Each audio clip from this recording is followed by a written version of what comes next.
에스라 9장 1절로 7절까지 있는 말씀 우리 함께 교독하시도록 하겠습니다.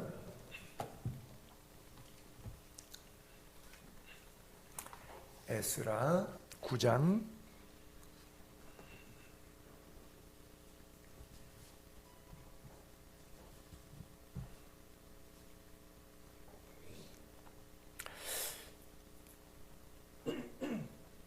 제가 먼저 1절을 읽기 시작합니다. 이 일 후에 방백들이 내게 나와 이르되 이스라엘 백성과 제사장들과 레위 사람들이 이 땅 백성들에게서 떠나지 아니하고 가나안 사람들과 헷 사람들과 브릿 사람들과 여붓 사람들과 암몬 사람들과 모압 사람들과 애굽 사람들과 아모리 사람들의 가증한 일을 행하여 그들의 딸을 맞이하여 아내와 며느리로 삼아 거룩한 자손이 그 지방 사람들과 서로 섞이게 하는데 방백들과 고관들이 이 죄에 더욱 으뜸이 되었다 하는지 내가 이 일을 듣고 속옷과 겉옷을 찢고 머리털과 수염을 뜯으며 기가 막혀 앉으니 이에 이스라엘의 하나님 말씀으로 말미암아 떠는 자가 사로잡혔던 이 사람들 죄 때문에 다 내게로 모여오더라. 내가 저녁 제사 드릴 때까지 기가 막혀 앉았더니 저녁 제사를 드릴 때 내가 근심 중에 일어나서 속옷과 겉옷을 찢은 채 무릎을 꿇고 나의 하나님 여호와를 향하여 손을 들고 말하기를 나의 하나님이여 내가 부끄럽고 낯이 뜨거워서 감히 나의 하나님을 향하여 얼굴을 들지 못하오니 이는 우리 죄악이 많아 정수리에 넘치고 우리 허물이 커서 하늘에 미침이니 우리 조상들의 다 같이요 우리 조상들의 때로부터 오늘까지 우리의 죄가 심하매 우리의 죄악으로 말미암아 우리와 우리 왕들과 우리 제사장들을 여러 나라 왕들의 손에 넘기사 칼에 죽으며 사로잡히며 노락을 당하며 얼굴을 부끄럽게 하심이 오늘날과 같으니이다. 아멘. 오전 시간에 이어서 8장 이후에 9장인데 그 에스라가 출발했을 때에 바벨론에서 1500km를 예루살렘으로 오는데 9일 정도 왔을 때 티그리스 강과 유프라데스 강인데 유프라데스 강 옆에 지류가 하나 아하와라는 강인데 거기에 3일 동안 머물면서 금식했어요. 에스라의 금식이 바로 거기서 있었는데 그때 금식하고 하나님께 어떻게 해야 될지를 결정을 했잖아요. 그리고 나서 넉 달이 걸린 다음에 대략 넉 달 뒤에 예루살렘에 왔어요. 예루살렘에 왔는데 사람들 사는 꼬라지를 보고 그러니까 1차 때 스룹바벨이 왔을 때 성전을 건축했으니까 성전을 건축해서 예배가 회복돼서 신앙생활을 뜨겁게 잘하고 있을 줄 알았는데 와서 보니까 성경에 보니까 에스라가 어떻게 했죠? 속옷, 겉옷을 찢어버리고 이게 아플 것 같은데 그렇죠? 수염과 머리털을 그냥 쥐어뜯고 그리고 기가 막혀서 앉아서 무릎 꿇고 손을 들고 하늘의 하나님을 향해서 회개의 기도를 드렸다. 제가 아까도 말씀드린 것처럼 이 양반은 잘 먹고 잘 살 수 있는 사람이에요. 왕한테 부탁만 하면 다 들어주는 사람이에요. 굳이 여기 올 필요도 없어요. 그리고 이스라엘 예루살렘은 에스라에게는 아주 생소해요. 왜? 자기는 바벨론에서 태어나서 바벨론에서 자라서 바벨론의 귀족이 됐단 말이에요. 여기는 와보지도 않은 땅이에요. 말이 조상들의 고향이라 그러지 나하고는 아무 상관없는 거예요. 이민 2세대, 3세대, 4세대, 5세대 미국에서 있으면요. 한국에 오면 불편해서 못 산다 그래서 일주일, 2주일 방학 때 놀러만 와도요. 애들 불편하다고 미국 가요. 아유, 한국에 가보니까 안 좋다고. 요즘에 뭐 K-팝, 뭐 K-푸드 그래서 약간 좀 열풍이 있다고 해도 그래도 거기서 3, 4대 되면 그렇게 되는데 이게 150년의 세월 뒤에 있었던 일이니까 에스라는 난생 처음 와보는 길이에요. 근데 거기 무슨 감정이 섞여가지고 참 신기한 게 그 땅에서 죄를 짓고 있는 인간들은 부끄러운 줄은 몰라. 근데 아무 상관이 없는 에스라는 이게 부끄러운 거예요. 어떻게 생각하세요? 여러분들이 인간 사회에 생활하면서 정말 최악의 인간인데 이 인간이 부끄러움을 몰라. 나도 제3자인데 그게 부끄러운 일인 줄 아는데 부끄러움을 몰라. 이게 에스라의 영적인 각성이 있으니까, 영적으로 눈이 뜨이니까 보이는 거예요. 인간의 얼굴에 부끄러움을 안다 모른다 하는 것은 굉장히 중요한 일이에요. 근데 윤리 도덕적인 차원의 부끄러움을 안다 모른다가 아니라 영적인 하나님 앞에서의 부끄러움. 그래서 우리 모두가 부끄러움이 없는 신앙생활 될 수 있기를 바랍니다. 1차 때 와가지고 2차 때 오기 전까지가 80년 걸렸다 그러잖아요. 그리고 80년 안쪽에 20년 동안 성전을 완공했다 그랬잖아요. 그러면 80년 가운데 20년 성전 완성하고 나머지 60년 동안은 예수 잘 믿어야 되잖아요. 왜? 조상 때부터 포로로 붙잡혀갔다가 약 5만 명 정도가 들어와가지고 거기서 20년 동안 성전 잘 짓고 예배했으면 은혜와 풍성한 삶을 살아야 되는데 2차로 에스라가 와보니까 이게 뭐 장난이 아닌 거예요. 신앙생활이 군대말로 개판 5분 전이 된 거예요. 너무 엉망진창인 것이죠. 그래서 사람이 부끄러움을 알아야 되는데 부끄러움을, 그것을 이제 왜 그랬느냐 하면 대체적으로 하나님이 하지 말라는 것만 골라서 했는데 그 음란과 우상에 대한 것들이 가득하다 보니까 통혼, 잡족들과 혼인관계를 맺지 말라 이랬거든요. 그래서 먼저 신명기 모세율법에 이렇게 기록됐죠. 내 하나님 여호와께서 너를 인도하사 내 앞에서 여러 민족, 헷, 기르가스, 아모리, 가난, 브리스, 히위, 여부스, 근데 너보다 많은 족속이죠. 너보다 힘센 족속이죠. 그 7족속을 싹 쫓아냈단 말이에요. 약속의 땅에. 그때 뭐라고 약속하셨냐? 그들과 혼인하지 말라. 왜 혼인관계를 맺으면 뭐가 되냐면 4절에 보게 되면 그들이 섬겼던 우상을 섬기게 만든다는 거예요. 그래서 하나님을 떠나고 우상을 섬기게 되는 결과가 자연스럽게 온다고 하는 거예요. 그래서 아야 원천봉쇄. 근데 이런 구절들을 구약의 율법을 신약에 와서 해석하면 오해의 소지는 있어요. 지금 다 다문화 사회거든요. 그렇잖아요. 한국 사람이 미국 사람하고도 영국 사람하고 중국 사람하고도 결혼해서 같이 다문화를 가정을. 근데 어차피 한국 사람 자체가 이방인이에요. 우리가 유대인이 아니라고요. 근데 구약시대 때 저 말씀하셨을 때 배경은 하나님 없이 살아가는, 예배할 줄 모르는, 번제할 줄 모르는 이런 백성들에게 섞여서 우리는 이스라엘 백성들은 여호와 하나님을 제사하고 번제하는데 그들은 우상을 제사하고 번제하잖아요. 그러니까 그리스도의 피의 고난의 식탁과 귀신의 식탁을 겸해서 같이 섬길 수는 없다는 것이죠. 하나님이 주신 성물과 귀신에게 우상 제물 바친 우상 제물을 겸해서 먹으면 안 된다는 건데, 그래서 왜 처음에 고민하는 것이 이제 결혼할 때 예수 안 믿는 가정에 시집가면 이제 우상 제물을 제사 때마다 만들어야 되잖아. 뭐 지지고 볶고 막 이렇게 하는데, 그래서 좀 지혜로운 여성들이 기도하고 하나님 앞에 또 며느리로서 일은 다 해야 되잖아요. 최선을 다해 섬기고 그러면서 이 가정에 나는 선교사로 파송받아 왔다 하는 마음으로 기도하면서 자기 마음은 하나님께 드리는 마음으로, 그리고 절대 우상 경배하지 않고 시대 경험을 위해서 구원하고, 이런 지혜들을 신약교회 안에서는 이제 동원을 하죠.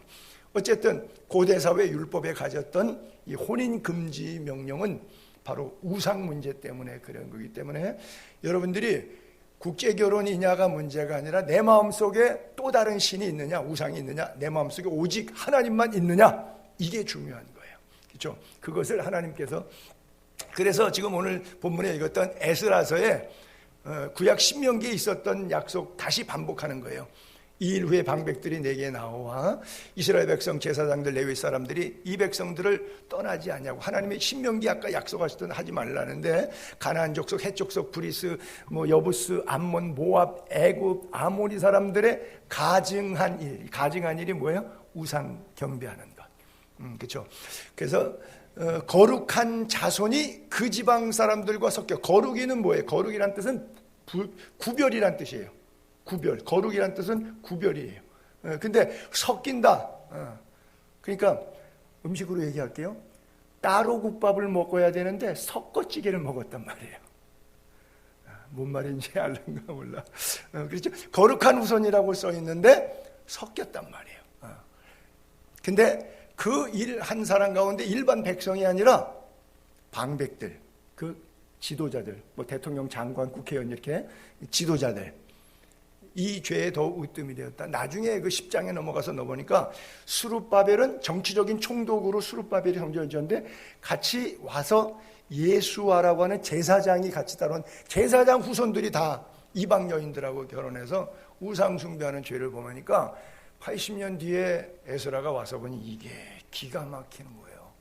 그 성경에도 기가 막혔다 이렇게 써 있어요. 그리고 에스라가 말하기를 나의 하나님, 내가 너무 부끄럽고 낯이 뜨거워서 감히 하나님께 용서해달라고 기도조차 하기 어렵다는 거죠. 제가 교회에서 기도하는데 혼자 아무개 성도님, 아무개 집사님, 아무개 장로님, 근데 그분의 사생활과 이런 것들을 알아, 정보를 들었어. 근데 하나님 용서해달라고 얘기하려니까 내가 목회를 그만둬야 될 것 같아. 이런 사람을 위해서 기도하고 있다는 것 자체가 하나님이 듣지도 않는 기도 내가 하고 앉아서 내가 다 아는데, 내가 다 보고 있는데, 그러니까 하나님 앞에 너무 부끄럽고 목회의 자괴감을 느끼고 감히 얼굴을 들고 기도를 못하는 거예요. 왜? 우리 죄악이 많아서 정수리에 넘치고 허물이 커서 하늘에 미치면 머리 꼭대기까지 꽉 찬 거예요.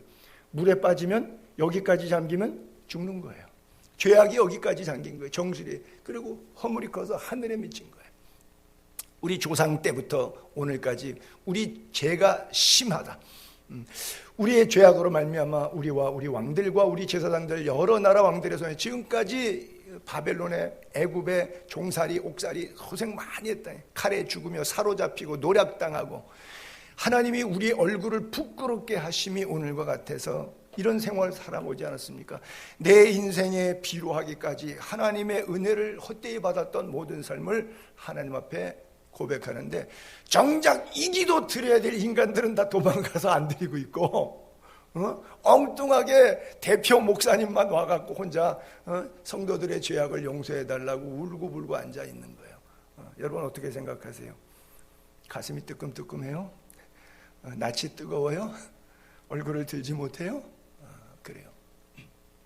그래서 오늘 제목을 제가 부끄러움을 아는 얼굴이라 그랬잖아요. 인간과 짐승의 차이가 뭐예요? 얼굴의 부끄러움을 아느냐 모르냐. 짐승은 부끄러운 거 알아요, 몰라요? 몰라요. 그래서 부끄러움을 모르는 인간을 인면수심이라 그래요. 사람 인자, 낫 면자죠. 수가 뭐예요? 짐승이에요. 짐승 숫자예요.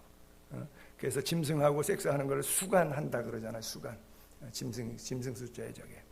금수만도 못한 인간, 짐승 숫자. 마음 심자. 얼굴은 사람인데 마음은 뭐예요? 짐승. 짐승.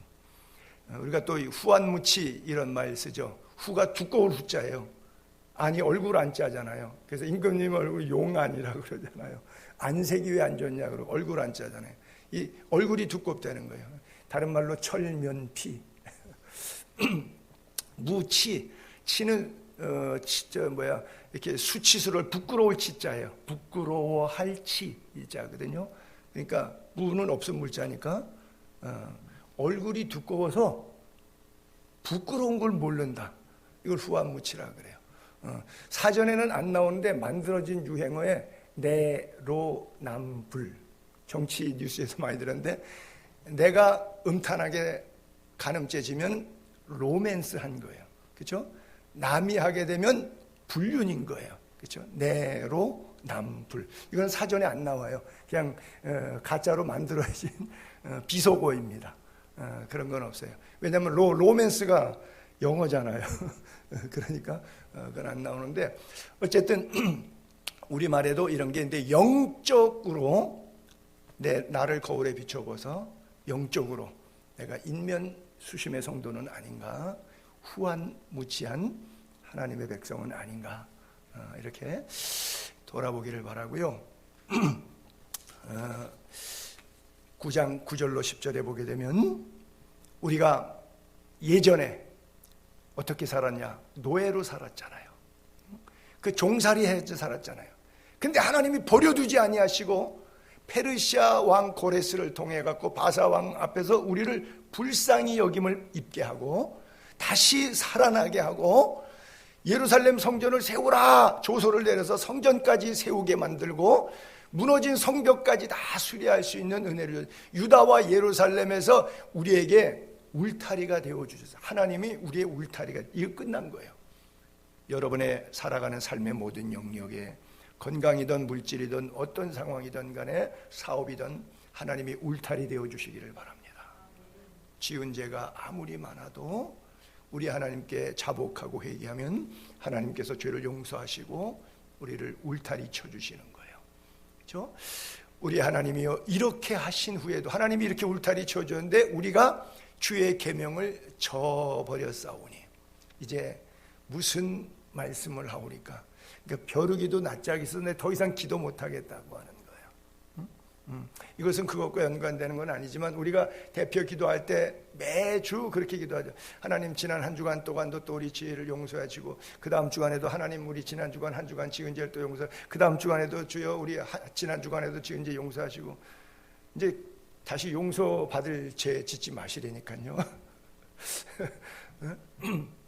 하나님이 이렇게 울타리 쳐주고 죄 용서해 주시고 고난 가운데 노예와 종살이 이런 삶 가운데서 비루한 우리 인생들을 불쌍히 여기셔서 우리를 구원해 주셨는데도 불구하고 우리가 또 배은망덕했으니까 어떻게 그럴 수가 있을까 이 에스라가 느끼면서 하나님 앞에 회개하는데 그래서 금식하고 옷 찢고 수염 머리털 뽑고 무릎 꿇고 그리고 기도했다고 해서 내가 이 일을 듣고 출발해서 넉 달 걸려서 왔는데 9일 차에 3일 동안 금식하면서 작정했는데 와서 보니까 이거는 실상보다 더한 거예요.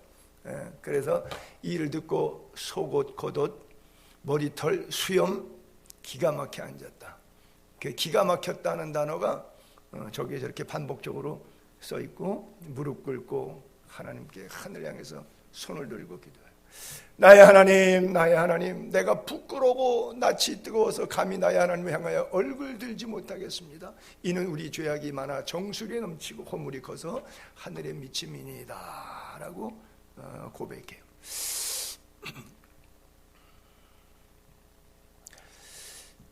자, 이게 이제 신약에 오면 두아디라 교회의 이야기입니다. 요한계시록에 나오는 2장의 두아디라 교회, 그 교회에 보낸 메시지가 있는데 그 하나님을 어떻게 수기하면 불꽃 같은 눈동, 우리가 그렇게 기도하잖아요. 불꽃 같은 눈동자로 하나님 살펴주세요 그러잖아요. 하나님이 불꽃 같은 눈동자로 다 알고 다 보고 계셔요. 그 발에 빛난 주석 같은 하나님의 아들이 이르되 내가 내 사업과 사랑과 믿음과 섬김과 인내를 아노니 내 나중행위가 처음 것보다 많도다. 19절은 칭찬입니다. 여러분들이 신앙생활 잘한 거예요. 초신자 때보다 하나님 앞에 거룩한 희생과 헌신을 통해서 신앙생활 이쁘게 잘했다. 그러니까 갈수록 더 건강한 신앙생활 했다. 이러고 칭찬하는 게 19절이고요. 그런데 이게 문제야. 항상 성경을 읽다가 그러나 but 이 접속사 but 이렇게 나오면은 그냥 아이 깜짝이야 그러고 가슴이 무너지는 거예요. 항상 잘 나가서 끝까지 잘 나가야 되는데 그렇게 잘 나갔는데 그 다음에는 이제 맛이 가서 교만해지는 거예요. 신앙생활 잘한다, 이쁘다, 헌신 귀하다 막 이렇게 칭찬해 주니까 이제 교만이 들어가 가지고 자기 정체성과 존재감에 쩔기 시작하는, 내가 누군데 이렇게 되는 거예요. 그러나 책망할 일이 있다. 여기서 두아디라 교회 책망이 자칭 선지자라는 여자 이세벨을 내가 용납하니, 두아디라 교회 아마 여자 장로님 정도 되는 모양이에요. 이 여성분이 뭐 돈도 많고 교회에서 언권도 세고 뭔가 이렇게 좀 교역자도 잘 대접하고 성도 사이에 좀 쥐락펴락해도 언권이 통하고 뭐 좀 이렇게 힘쓰는 사람인데, 주님의 눈에는, 불꽃 같은 눈에는 선지자가 아닌데 교회에서는 선지자 노릇 역할이 되고 있는 거예요. 그래서 자칭 선지자라 하는 여자가 있는데 이름을 이세벨이라 그러는데, 사실은 이세벨은 저 2000년 전으로 말하면 2700년 전에 아합 왕의 부인이기 때문에 안 맞아요. 그 여자가 그 여자가 아니에요. 700살이나 차이가 나요. 근데 영적인 이세벨이 뭐 하는 거냐? 두 가지 죄악인데 하나는 행음하게 하고 또 하나는 우상 숭배하게 하는 것. 여러분 안에 가늠하는 여인들이여 세상과 벗된 것이 하나님과 원수됨을 알지 못하느냐. 그 세상과 벗된 것이 결국은 우상의 제물이 되는 거예요. 그래서 행음과 우상의 제물은 다른 것 같지만 두 개는 한 통으로 연결된 겁니다. 그래서 영적인 간음, 그것이 뭐예요? 하나님 없이 살 수 있다? 돈, 맘몬, 신을 섬기는 삶, 이것이 둘인 것 같지만 사실은 하나로 연결되는 거예요. 그래서 이 이세벨을 용납했다 그래요. 포로에서 귀환한 백성들이 하나님의 은혜를 입고 살면서도 사명감을 저버리고 다시 세상으로 돌아갔어요. 그래서 에스라가 금식하며 그렇게 기가 막힌 회개를 하나님 앞에 하게 된 것이죠. 여러분들이 이방인하고 결혼하는 그런 관계는 아니지만 영적으로 내가 하나님이 하지 말라고 하는 통혼 관계처럼 신앙생활하고 있는 면은 없지 않아 있지 않는지, 세상에 너무 취해 살고 있는 것은 아닌지 좀 스스로 돌아봤으면 좋겠고요. 삼손이 힘이 제일 센 사람이잖아요. 헤라클레스. 삼손보다 힘센 사람이 지구 역사 이래 없잖아요.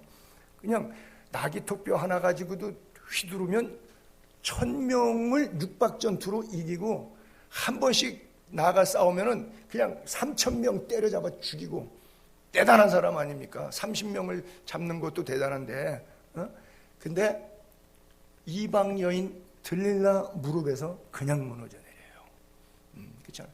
그 능력과 하나님의 나실인의 권능을, 그렇게 멋진 힘을, 하나님이 주신 은혜와 능력들, 물질들, 건강들 이방 여인 무릎에다가 그냥 사라져, 하루아침에 사라져 버리는 거예요.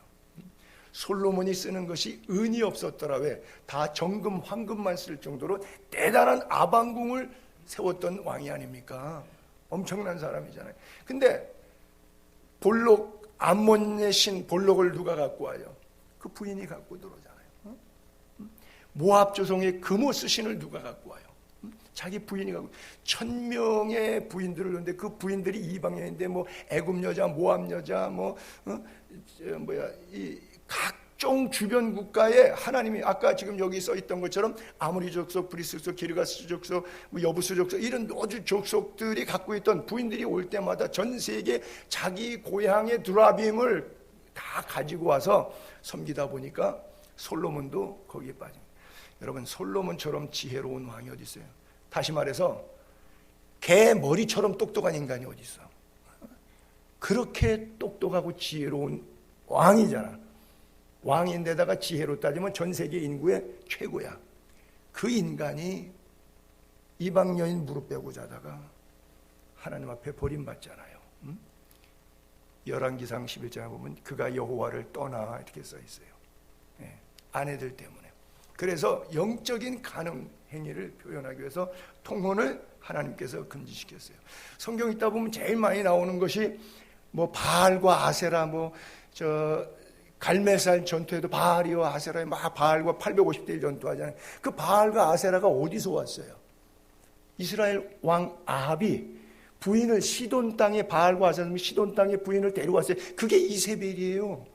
그 이세벨이 2700년 전에 들어갔고 우상 갖고 들어와서 남편을 섬기기만 하고 이스라엘을 그 다 섬기기만 해서 아합 왕이 결국은 이세벨하고 결혼한 게 아니라 아합 왕이 바알과 아세라랑 결혼한 거예요. 그래서 이스라엘을 그렇게 아수르에 의해서 망하게 된 거고요. 남쪽 유다는 바벨론에 의해서 망하게 된 거예요. 그 역사를 쭉 면면히 들여다보면서 에스라가 워낙 율법에 정통한 사람이고 성경 역사에 박학다식한 분이니까 왜 반복적으로 이래야 되는가? 왜 반복적으로 우리 민족은 이래야 되는가? 자기가 지은 죄는 아니지만, 자기가 낯이 부끄러워할 필요는 없지만 민족을 대신해서 영적인 하나님의 나라의 애국심으로 백성을 깨우쳤던 것이죠. 그래요. 고린도 교회 바울이 교인들 가운데 음행 문제가 대단했어요. 그래서 서모를 아버지의 두 번째, 세 번째 부인들이 많이 있으니까 고대 사회는, 그러니까 서모를 데리고 자는 그런 폐륜 아들도 있었어요. 근데 그게 교인인데, 교인 가운데 예를 들어서 헌금을 제일 많이 하는 장로님이라고 가정을 해봅시다. 그러니까 저 양반 나가면 우리 교회 재정에 어려움이 있으니까 그 양반 사생활이 너무 지저분하고 타락의 온상인데도 그 양반 나가면 안 돼. 그 양반 이 교회 필요해. 이게 고린도 교회의 영적인 분위기라고 써 있어요. 다시 쭉 제가 읽을게요. 너희 중에 심지어 음행이 있다 하는 말은, 그런 음행은 이방인도 안 하는 짓이야. 누가 너희 그 아버지 아내를 취하였다 하는도다. 근데 너희가 교만해가지고 돈 몇 푼에 맛이 가가지고 이걸 통한이 여기지 않고 교회 공동체 회개하고 출교시키고 제명을 해야 되는데, 그렇지 않고 그냥 옳다 인정해버린 거예요. 그 행한 자를 너희 중에서 쫓아내지 아니하였다 그래요. 그러면서 이렇게 이어서 말씀하시기를, 너희 몸은 그리스도의 지체다. 십자가의 피값으로 산 것이다는 거죠. 근데 십자가의 피값으로 산 너희 육체의 몸을, 너희 지체를 창녀의 지체를 만들겠느냐? 결코 그렇게 해서는 안 된다. 창녀와 합하면 한 몸인 줄 알지 못하느냐? 둘이 한 육체가 된다고 성경에 써요. 창세기에 있잖아요. 아담과 하와를 둘이 한 몸이 되고 벌거벗었으나 부끄러워하지 않더라. 결혼식 때 줄에 설 때 다 창세기를 근거로 하나님이 세운 제도를 이야기하잖아요. 그렇게 되잖아요. 그러니까 주와 합하는 한 영이 돼. 주님과 연합돼야 되지 창녀와 연합되면 되겠느냐? 그래서 음행을 피하라. 사람이 범하는 죄는 몸 밖에 있는데 음행죄는 자기 몸 안에 있는 것이다. 그래서 안 보이지만 은밀한 가운데 내가 하나님 없이 살아가는 그 삶의 형태를 영적 간음행위라고 말하고 있는 거예요. 그래서 오늘도 고린도 교회에 주셨던 문제가, 오늘 나 자신의 영적 생활에 신앙에 건강하지 못한 만몬신을 섬기는 것을 하나님으로 섬기는 것을, 그걸 대체적으로 제가 기복신앙이라고 표현하는데, 그렇지 않은가? 결론적으로 회개만이 살 길입니다. 우리의 모든 문제는 어디서 시작될 것이냐? 회개에서 시작됩니다. 에스라가 하나님의 성전 앞에 엎드려서 통곡을 합니다. 그리고 울면서 기도하여 부르짖는데, 죄를 자복할 때, 오늘 날마다 바울은 죽는다 그랬는데 우리의 죄를 하나님 앞에 회개하고 날마다 부르짖고 주님을 만나게 되기를 바랍니다. 그랬더니 그 영향력에 의해서, 다른 사람 보니까 에스라가 그래 안 해도 되는 사람이야. 저 사람은 이방 사람과 통혼한 것도 아니고 죄짓고 타락한 사람도 아니야. 근데 그 사람이 선두주자처럼 돼가지고 성전 앞에 제일 앞자리에 나와갖고 엎드려서 기도하기 시작하니까 많은 백성들이, 사실은 내가 통곡해야 될 놈인데, 내가 나쁜 년인데 뭐 이래가면서 통곡이 터지기 시작한 거예요. 이스라엘 중에 백성의 남녀, 어린아이, 큰 무리가 그 앞에 딱 모여왔어요. 에스라에게 이르되, 우리가 우리 하나님께 범죄하였다. 우리가 이방 여자를 많이 통혼했기 때문에, 아내로 삼았기 때문에. 그러나 이스라엘에 아직도 소망이 있다. 왜? 당신처럼 우리를 깨우치는 선지자가 있고, 당신이 우리의 죄를 위해서 통곡하며 하나님께 회개하는 자들이 있으니까 우리도 마땅히 그와 같이 할 것이다. 이것이 민족의 소망이 아니겠는가? 그러는 거예요. 3절, 곧 내 주의 교훈을 따르겠습니다. 우리 하나님의 명령을 떨며 두려움으로 준행하고 가르침을 따라 우리 모든 아내 그들의 소행을 다 소생을 다 내보내고 다 끊어버리고 하나님과 언약을 세우고 율법대로 행동하겠습니다. 이제부터 말씀대로 살겠습니다.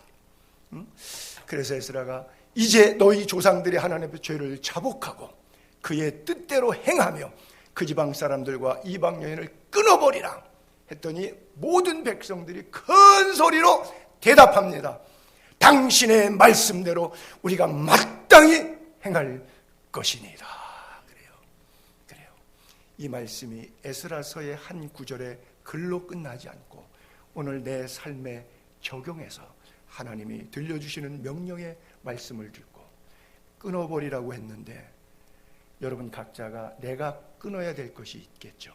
저는 모르지만 은밀한 가운데 하나님이 불꽃 같은 눈동자로 여러분을 보시는데 하나님이 이거를 끊기를 원하시는 부분이 있다면 오늘 이 시간 이후로 그것을 끊는 은혜가 있게 되기를 바랍니다.